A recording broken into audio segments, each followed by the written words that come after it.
할렐루야 스포츠 페스티벌이 있었습니다. 또한 역사적으로 보면은 마틴 루터가 종교 개혁을 일으킨 지 498주년이 되는 그런 날이기도 하였습니다. 우리가 가죽을 가리키는 그런 한자에 보면은 피라고 하는 단어와 혁이라고 하는 그런 단어가 있습니다. 이 피라고 하는 것은 가죽 중에서 날가죽입니다. 거기는 그냥 털이 그냥 붙어 있고 그리고 두껍고 그 거친 그런 가죽입니다. 그거 가지고는 사실은 그 다른 것을 만들기가 힘들고 만들 수가 없는 그런 상황에 있습니다. 근데 가죽을 가리키는 또 다른 말인 혁이라고 하는 혁자가 들어가는 것을 보면 이 혁은 털을 밀어냅니다. 그리고는 삶아서 기름을 빼고 무드질을 통해서 아주 부드러운 가죽으로 많은 가죽 제품을 만들게 됩니다. 이 혁자가 들어가는 그 낱말을 보면은 혁명, 혁신, 변혁, 개혁 이런 말들이 있습니다. 이 모든 어떤 한 단어도 저절로 쉽게 이루어지지 않는다라고 하는 것을 우리가 보시게 됩니다. 어떤 개혁이든 거기에는 고통이 따르고 수고가 따른다라고 하는 것을 우리가 보십니다. 교황 레오 10세는 성 베드로 사원을 건축을 하면서 막대한 돈이 필요하게 됩니다. 돈이 너무나 없었어요. 그래서 그때 생각해낸 것이 면죄부를 팔기로 단행을 합니다. 그 도미니카파의 수도자 그 태제를 앞세워 가지고 면죄부를 팔게 하죠. 근데 이 면죄부를 팔면서 파는 대로 수당을 지급하는 그 판매업자까지 등장을 시켜서 그 일을 감행을 합니다. 하나님의 영광을 위해서 진다라고 하는 베드로 사원이었지만은 그러나 그것을 짓기가 너무나 쉽지 않았습니다. 그 경제적인 부담이 있자 그 생각해낸 것이 면죄부죠. 이 면죄부를 팔면서 무슨 얘기를 하냐면 당신의 부모들이 예수님을 믿다가 죽었는데 그 공적이 좀 부족하다는 게, 천주교는 공적론이 많이 있습니다. 그 공적을 가지고 천국을 가는데 천국 가는 데는 좀 그 공적이 조금 모자란 거예요. 그렇다고 지옥을 가기는 좀 아깝고, 그래서 중간쯤 머물러 있는 것이 이제 연옥이다라고 하는 거죠. 그래서 연옥에 있던 당신의 부모들, 당신의 조상들이 당신이 이 면죄부를 그들의 이름으로 사는 순간 그 동전이 연복에 딱 떨어져서 쨍그랑 소리가 나는 동시에 당신의 부모들은 연옥에서 뿅 하고 천국으로 갑니다. 뭐 그러면서 이제 면죄부를 팔기를 시작을 합니다. 사실 사람들 중에서 부모님이 살아계실 때는 효도를 잘 안 합니다. 그런데 이제 부모님이 곁에 계시지 않고 돌아가시고 나면 후회를 하죠. 그래서 어떻게 하면 부모님에게 좀 잘할 수 있었는데 왜 못했나, 그런 생각을 하는 차에 부모님 또 믿음을 보면 알잖아요. 우리 부모님이 정말 신실하게 하나님을 섬겼는지, 아니면은 자녀가 봐도 좀 설렁설렁 대충대충 아마 천국은 못 가셨을 것 같아. 그러니까 아마 천국은 못 가고 중간 단계인 연옥에는 가 계셨을 거다. 그렇게 생각하는 사람들이 뭐 의외로 많지 않았겠습니까? 그러면 돈을 들여서 부모를 위해서 면죄부를 사는 거예요. 그러면 부모가 연옥에서 천국으로 간다. 그러면서 계속 면죄부를 팔기를 시작을 합니다. 여러분, 이 사실을 믿음을 제대로 가지고 있는 사람들이 볼 때는 아니거든요.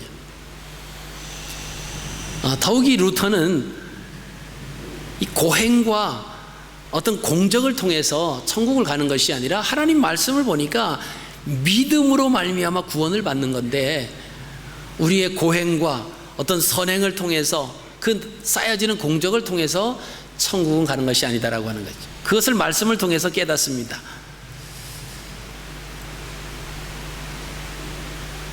근데 그 말씀대로 가르치지 않는 그 교회는 계속해서 면죄부를 파는 거예요. 근데 그 면죄부를 파는 목적이 분명했다라고 하는 거예요. 베드로 성당을 짓기 위해서 면죄부를 파는 겁니다. 성경에도 없는 그런 어떤 이론을 만들어 가지고 그 일을 행하고 있습니다. 그래서 마틴 루터가 종교개혁을 일으킵니다. 1517년 10월 31일 비텐베르그 대학의 광고판으로 사용했던 그 비텐베르그 그 성곽교회 정문에 95개 반박문을 썼다 붙입니다. 그리고 사실 좀 함께 좀 토론하고 싶었어요. 과연 그런 것으로 천국을 가느냐, 아니면 믿음으로 말미암아 천국을 가느냐. 그래서 95개 조항의 반박문을 거기다 써붙입니다. 근데 이것이 도화선이 되어버렸습니다. 이것이 종교개혁을 이루는 아주 대폭발을 가져다 왔던 그런 계기가 됐습니다. 이 종교개혁을 하면서 그 핵심이 뭐냐? 세 가지였습니다. 첫째는 성경으로 돌아가자. 그래서 오직 성경으로, 그래서 솔라 스크립처라고 하는 그 오직 성경으로 돌아가자. 다른 말 하지 말고 성경 권위보다 교황의 권위가 더 세지는 이 판국에서 아니다, 성경으로 돌아가야 된다. 두 번째는 오직 믿음입니다. 솔라 피데라고 하는 거죠. 그 당시에 16세기 말 그 유럽은 불안에 쌓여 있었습니다.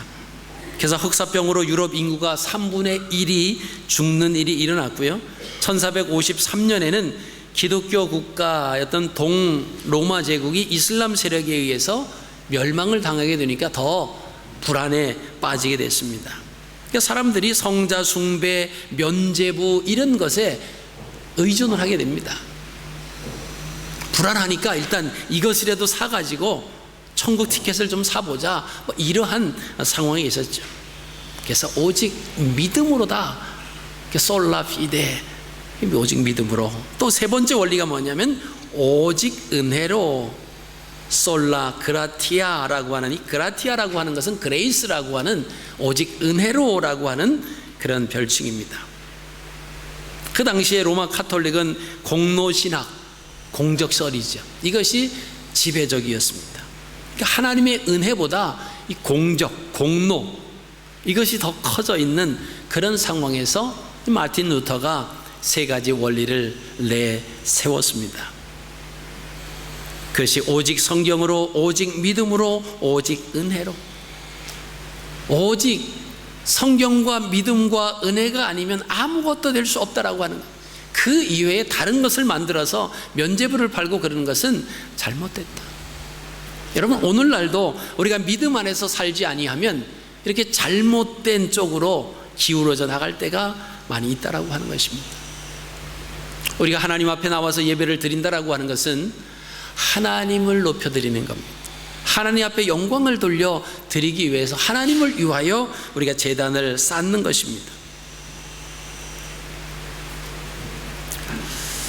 오늘 아침에 예배 전에 성장반과 함께 공부를 한 것이 예배에 대한 그런 주제였습니다. 예배가 무엇이냐라고 하는 거예요. 진정한 참 목적을 가지고 있는 예배는 하나님을 위하여 제단을 쌓는 거예요. 오늘 우리가 주님 전에 나왔다라고 하는 것은 하나님을 위하여 나온 마음이 아닌 나의 기분에 따라서 나를 위해서 나왔다라고 하면 이것은 하나님 앞에 예배하는 것이 아니요 우리가 우상을 섬기는 것과 똑같다라고 하는 것입니다. 그래서 내 기분에 따라서, 상황에 따라서 우리가 드려지는 예배에 영향을 받으면 안 된다라고 하는 거예요. 예배는 하나님을 위하여 드리는 것이기 때문에 그렇다라고 하는 것입니다. 우리가 계속해서 어찌하여라고 하는 이 말씀을 가지고 오늘 네 번째 시간을 갖습니다. 그동안 세 번 가졌던 것은 다윗이 가지고 있었던 그 어떤 삶에 있어서 결과론적으로 본다라고 하면 오늘은 원인입니다.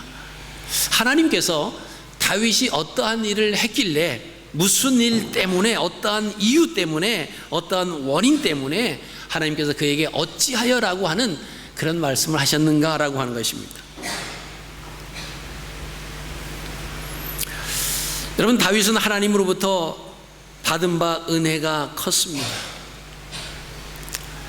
사실 다윗이 하나님의 은혜를 한순간이라도 잊어버려서는 안 될 그런 상황에 놓여져 있었습니다.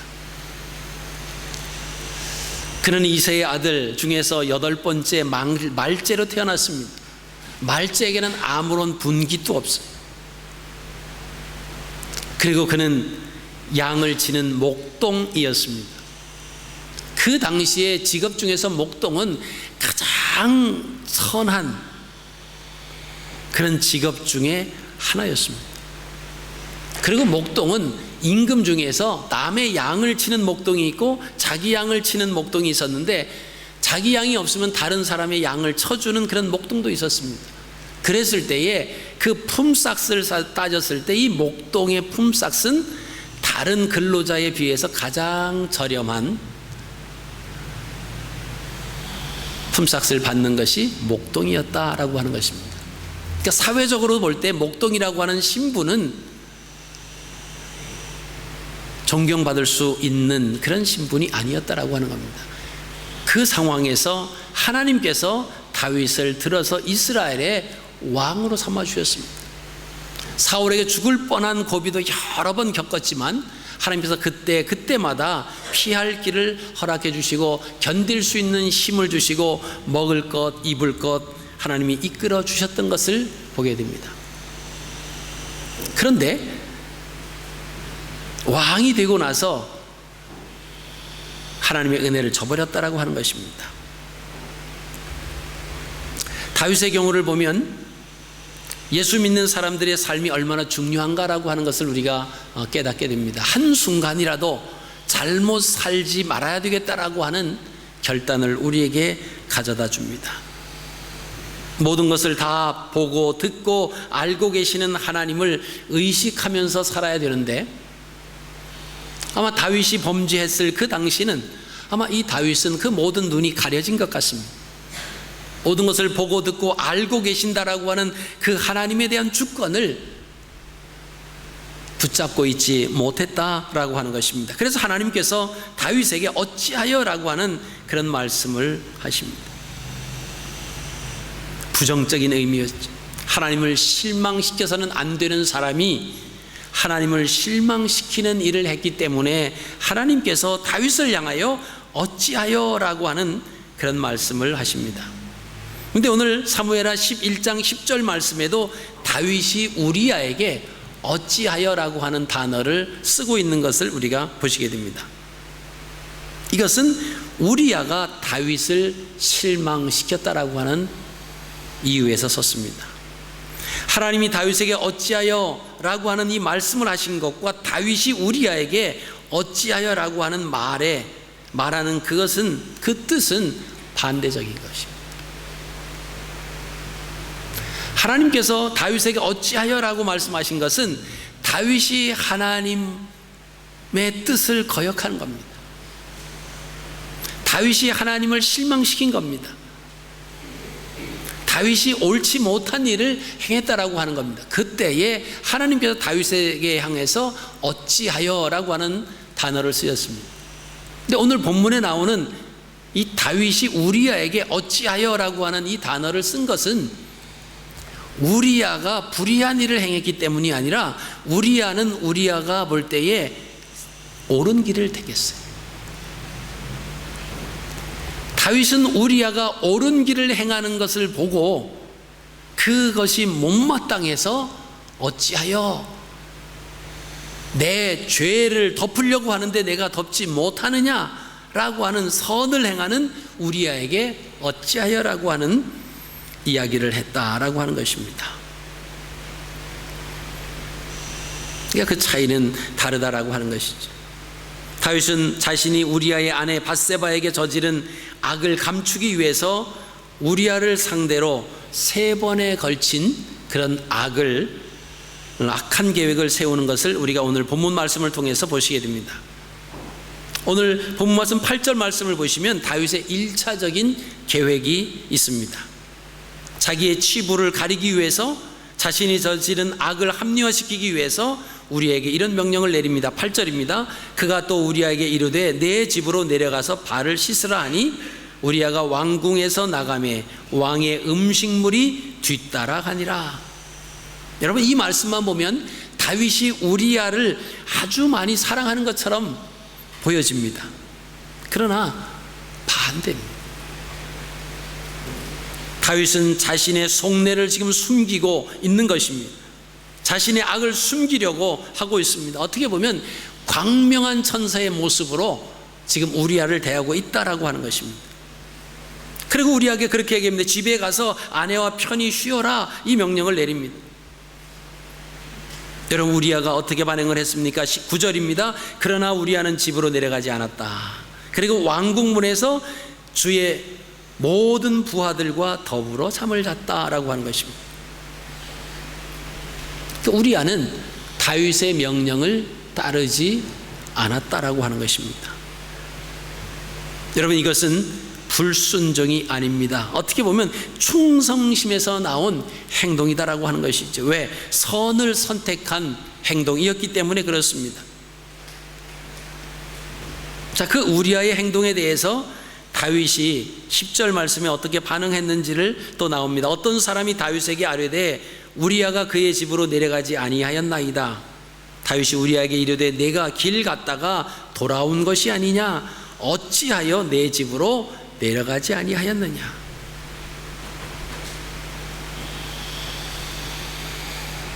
다윗은 우리아의 선한 행동에 대한 보고를 받고 오히려 그를 책망하고 있습니다. 다윗의 악한 계획대로 일이 되지 않는 것에 대해서 어떻게 보면 분노하고 있는 것입니다. 그래서 우리아에게 어찌하여 라고 하는, 왜, 무엇 때문에 안 내려갔느냐, 그건 다윗의 마음이 거기에 표현이 되어 있습니다. 여러분, 이러한 다윗의 모습을 하나님께서는 악하다라고 말씀하시는 거예요. 우리아 이름의 뜻은 빛이라고 하는 의미가 있습니다.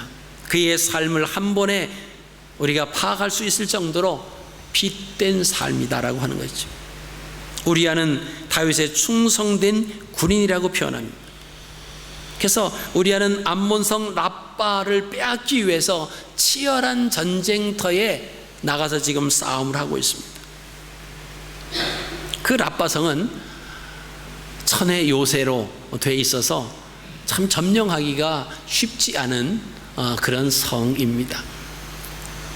여러분들이 성지순례를 가셔서 암만 쪽에서 그 랍바성을 가시면 이제 보시게 되는데, 지금도 거기 유적지가 이렇게 해서 보존되어 있습니다만은 지금도 그 성했던 그 자리는 올라가기도 힘들고 아주 가파르게, 그리고 성이 쌓여 있어서 공격하기가 그렇게 쉽지 않습니다. 근데 그 성을 함락시키기 위해서 지금 이스라엘 군대가 모두가 그 전투에 지금 나가 있다라고 하는 것입니다. 자, 우리아가 그렇게 했던 그 고백을 11절에서 나옵니다. 우리아가 다윗에게 아뢰되 언약궤와 이스라엘과 유다가 야영 중에 있고 내 주 요압과 내 왕의 부하들이 바깥들에 진치고 있거늘 내가 어찌 내 집으로 가서 먹고 마시며 내 처와 같이 자리이까. 내가 이 일을 행하지 아니하기로 왕의 살아계심과 왕의 혼의 살아계심을 두고 맹세하나이다. 여러분, 얼마나 충성스러운 신하입니까? 전쟁이야 되든 날든 자기야 지금 이제 안전하게 지금 왕에게 불려와서 집에 들어가서 쉬어라 라고 하는 그 말이 얼마나 달콤하고 얼마나 기분 좋게 들릴 수 있겠습니까마는, 그러나 우리아는 그러지 않았다라고 하는 거예요. 자, 우리아가 생각한 것이 보면은요, 첫째는 언약궤를 생각했다라고 했습니다. 그리고 두 번째는 이스라엘과 유다를 생각했고, 세 번째는 자기의 그 상관이었던 요압을 생각했고, 네 번째는 왕의 신복들을 생각했다, 이렇게 말합니다. 여러분, 우리가 오늘 본문 말씀 11장 1절 말씀을 우리가 보시면요, 그 해가 돌아와 왕들이 출전할 때가 되매 다윗이 요압과 그에게 있는 그의 부하들과 온 이스라엘 군대를 보내니 그들이 암몬 자손을 멸하고 랍바를 에워쌌고 다윗은 예루살렘에 그대로 있더라. 자, 이 1절하고 11절하고를 보면 우리아가 생각한 그 전쟁터에 있는 생각한 것들이 언약궤, 이스라엘과 유다, 요압과 왕 신복이 있습니다. 신복들이 있습니다. 1절에 나오는 것을 보면 이스라엘과 유다 있어요. 요압은 요압이고요, 왕의 신복들 그의 신복입니다. 근데 1절에 나오지 않는 것이 11절에 나오는데 그것이 뭐냐면 언약궤다라고 하는 겁니다. 1절에는 언약궤라고 하는 내용이 없습니다. 근데 이 1절에 언약궤라고 하는 그 단어가 사실 생략이 된 겁니다. 왜 생략이 됐냐 하면 이스라엘 백성들에게는 전쟁터에 나가면 하나님의 언약궤가 가장 앞에 세우고 전쟁에 나간다라고 하는 사실은 누구나 다 압니다. 적어도 이스라엘의 군대 장관인 요압 또는 우리야 이 사람들 정도면 다 안다라고 하는 겁니다. 백성들도 알기 때문에, 그래서 1절에는 그것이 언약궤가 생략이 됐습니다. 자, 1절 말씀을 다시 한번 보시면요, 그 해가 돌아와 왕들이 출전할 때가 됐다. 자, 모든 전쟁은 전능하신 하나님의 언약궤가 앞서서 나갑니다. 하나님의 언약궤가 앞서 나간다라고 하는 것은 왕도 거기에 그 다음엔 하나님의 언약궤가 나가는데 왕이 나가지 않으면 안 된다라고 하는 거죠. 그래서 1절에 표현하기를 그렇게 말하는 거죠.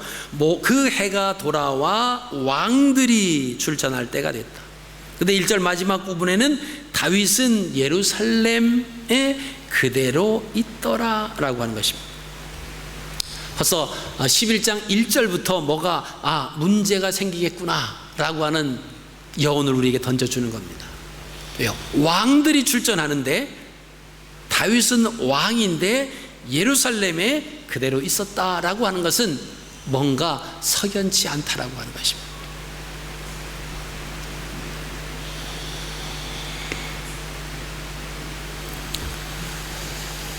자, 다윗은 11절에는 나오지를 않죠.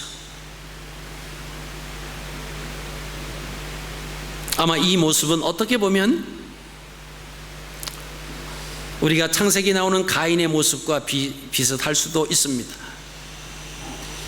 자기가 전장에 참석을 해야 되는데 전장에는 나가지 아니하고 예루살렘 왕궁에 있으면서 백성들에게, 군인들에게 미안한 감은 없을지언정 오히려 거기서 악을 행하고 있다라고 하는 것입니다. 그리고 그 자기가 저지른 그 죄악을 지금 덮으려고 하는 그 다윗의 모습, 하나님께서 어찌하여라고 하는 단어를 사용 안 하실래야 안 할 수가 없었다라고 하는 것입니다. 여러분, 창세기 나오는 그 가인의 경우를 보십시오. 아벨과 그 제물은 하나님께서 연락하셨습니다. 그러나 가인과 그 제물은 하나님이 연락하지 않으셨다라고 말씀합니다. 그래서 가인은 아주 기분이 나빴습니다. 분한 마음이 생겼습니다. 이때 하나님께서 악을 선택하지 못하도록 가인에게 말씀하십니다. 그것이 창세기 4장 5절 6절이지. 가인과 그 제물은 연락하지 아니하신지라 가인이 심히 분하여 안색이 변하니 여호와께서 가인에게 이르시되 내가 분하여 함은 어찌미며 안색이 변함은 어찌미뇨. 하나님께서 가인에게 넌 왜 얼굴이 변하냐, 넌 어찌해서 안색이 변하냐 라고 하는 거예요. 가인이 안색이 변하고 화가 난 것은 하나님께서 자기의 제사를 받지 않으셨다라고 하는 것입니다. 그리고 아벨의 제사는 받으셨다라고 하는 것입니다. 우리가 창세기 말씀을 좀 주의 깊게 읽어보면 왜 하나님께서 가인의 제사를 받지 않으셨을까? 그래서 그 가인으로 하여금 왜 화가 나게 하고 왜 분나게 하셨을까라고 하는 그 원인을 분명하게 찾으셔야 돼요. 이걸 분명하게 찾지 못하면 우리가 가인처럼 될 수도 있습니다. 창세기 4장 본문 말씀을 우리가 주의 깊게 살펴보면 하나님께서 그 제사를 받으시는데 먼저 받으시는 게 있어요. 아벨과 그의 제물, 가인과 그의 제물. 하나님은 제물이 아니라 그 사람이다라고 하는 것입니다. 하나님은 우리가 예배에 무조건 참석하는 그 참석률이 아니라 예배에 참석하는 예배자를 원하신다라고 하는 겁니다. 하나님이 찾으시는 그것은 하나님 앞에 온전하게 드리는 예배자입니다. 예물을 많이 드리고 헌금을 많이 하고 그 이전에 우리의 마음이 하나님 앞에 참된 예배자의 모습으로 서 있느냐. 사람들은 그러죠. 짐승을 안 드렸고 곡식을 드렸기 때문에 피의 제사가 없어서 하나님께서 가인의 제사는 받지 않으셨습니다. 네, 신학적으로 그렇게 이야기하는 학자들도 없지 않아 있습니다. 왜요? 히브리서 9장 27절 보면 피 흘림이 없은즉 사함이 없다라고 하는 그 말씀 통해서 가인의 제사는 피 흘림이 없었기 때문에 곡식으로 드린 제사이기 때문에 그래서 하나님이 받지 않으셨다. 그럴 것 같지만은, 그럴듯하지만은 사실은 좀 우리가 꿰어 맞히는 그런 의미의 말씀입니다. 정확한 것은 그 본문 말씀을 가지고 거기에서 그 원인과 결과를 찾아낼 수 있어야 된다라고 하는 거죠. 그것은 곡식으로 드렸던 짐승으로 드렸던 먼저 하나님이 보신 것은 마음이다라고 하는 겁니다. 얼마만큼 준비된 마음으로 드렸느냐. 그러니까 하나님께서 가인과 그 제물 이렇게 말씀하세요. 아벨과 그 제물 이렇게 말씀하십니다. 아벨의 제물, 가인의 제물 이렇게 말씀하시면 피의 제사를 드렸다 안 드렸다라고 하는 것으로 뭔가 이루어질 수 있는데 세퍼레이트 시킵니다. 가인과 그 제물, 아벨과 그 제물 그 둘이라고 하는 거예요. 근데 먼저 사람을 보신다라고 하는 거예요.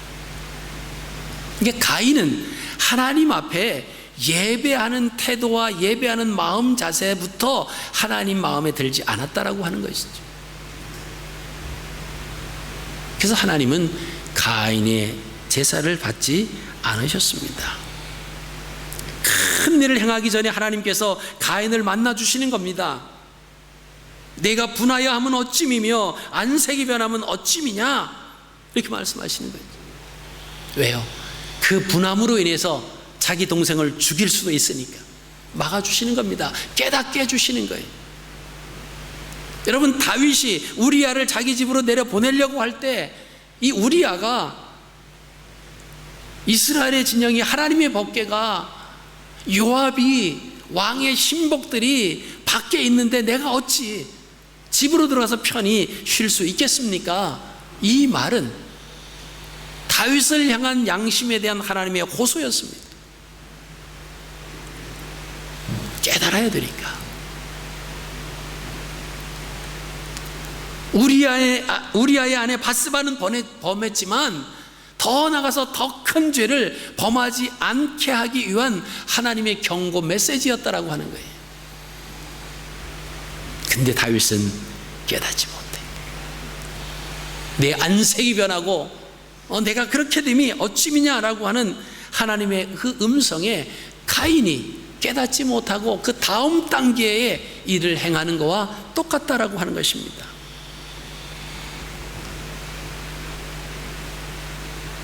여러분, 우리아의 그 고백을 보십시오. 다윗은 지금 자기 자신만 생각하고 있고 우리아는 자기 자신보다도 하나님과 이웃과의 관계를 지금 생각하고 있습니다. 언약궤를 생각하고 있다라고 하는 거예요. 다윗은 어린 시절에 누구보다도 하나님을 의식하며 살았던 삶입니다. 그리고 하나님 말씀대로 살려고 하나님을 인격적으로 대하는 삶을 살았습니다. 하나님 중심적인 삶을 살았던 다윗이었습니다. 하나님을 실망시키지 않으려고 몸부림치며 살았던 삶이 다윗의 삶입니다. 그래서요, 신앙은 과거를 자랑하면 안 된다라고 하는 겁니다. 내가 옛날에는, 내가 과거에는 하나님 앞에 기도도 많이 하고 말씀도 많이 읽고 봉사도 많이 하고, 근데 신앙은요 현재입니다. 근데 지금은 어떠냐라고 하는 거예요. 과거를 화려하게 자랑하고 지금은 그렇지 못하다라고 말하는 것보다, 과거엔 하나님 없는 것처럼 막무가내 그렇게 살다가 그 죄를 깨닫고 이제는 두 손 들고 하나님 앞에 나와서 하나님 앞에 겸손한 마음으로 지금 살아가고 있습니다 라고 하는 것이 훨씬 더 좋습니다. 우리가 넘어지는 것이 한순간이다라고 하는 것입니다. 여러분, 다윗이 어릴 때 양을 칠 때 그 양떼를 위해서 목숨을 걸고 짐승으로부터 양을 지켜냅니다. 그 모습을 보신 하나님께서 이새의 아들 다윗을 만나니 내 마음에 합한 자다, 이렇게 표현을 하십니다. 그렇게 평가를 하셨어요. 그러나 지금은 다윗에게는 그 어느 애도 그 옛날 하나님을 기쁘시게 하려고 했던 그 몸부림치는 모습이 지금은 보이지 않았다라고 하는 것입니다. 나단의 표현대로 지금은 자신이 양을 잡아먹는 짐승 같은 행동을 하고 있다라고 하는 그 모습입니다.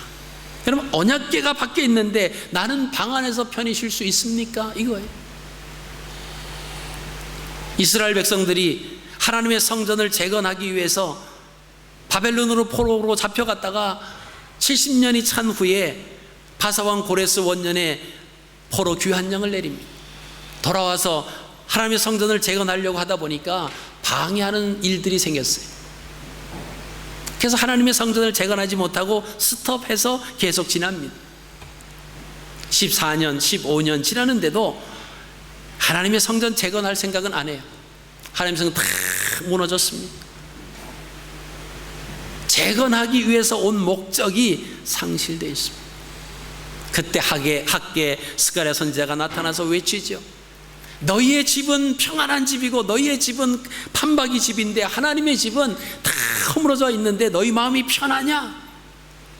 여러분, 그때 스룹바벨과 예수아가 그 지도자들이 마음이 찔리죠.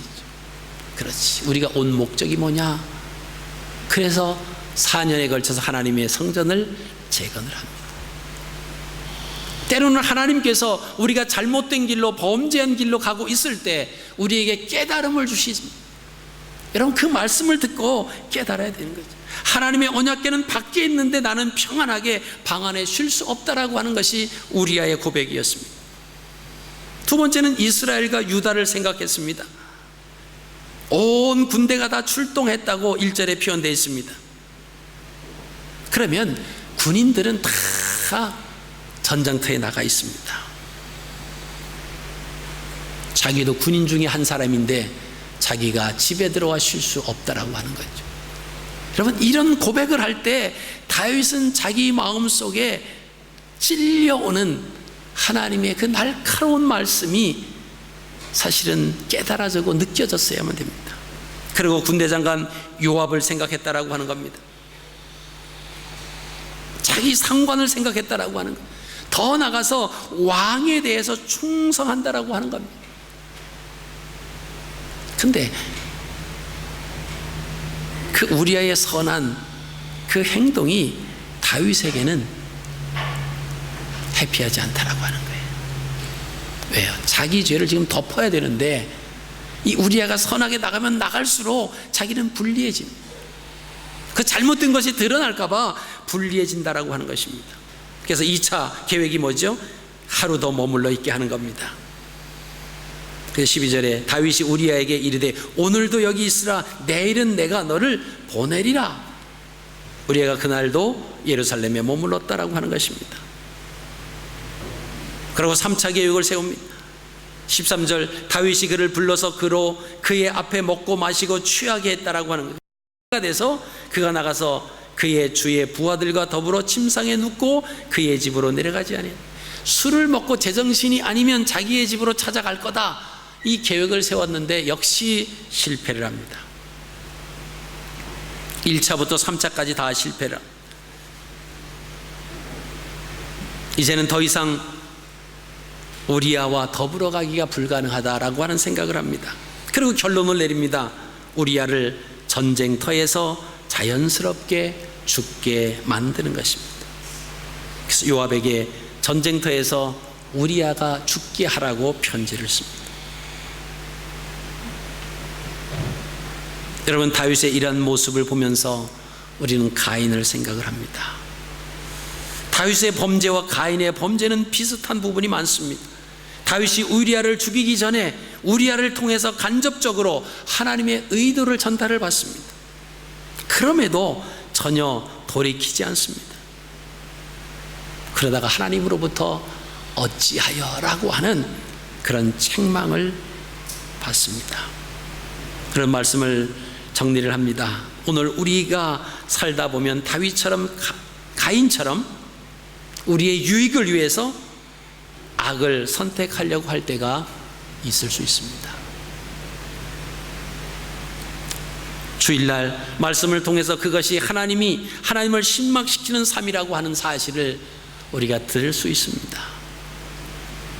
그것이 깨달아지면 회복의 단계가 시작이 될 것이고, 깨달아지지 않으면 그 2차적인 더 엄청난 그 일들을 행하는 거죠. 그것은 사람을 죽이는 일입니다. 아벨을 죽였고요, 우리야를 죽이는 일들이 일어났다라고 하는 것입니다. 사랑하는 갈릴리 교회 성도 여러분, 오늘 하나님이 전해주신 이 말씀을 통해서 이번 한 주간 동안 이 말씀을 부여잡고 살아가시길 바랍니다. 우리가 죄악 가운데 있을 때 하나님은 사람을 통해서, 환경을 통해서 나에게 찔림의 경고의 메시지를 주십니다.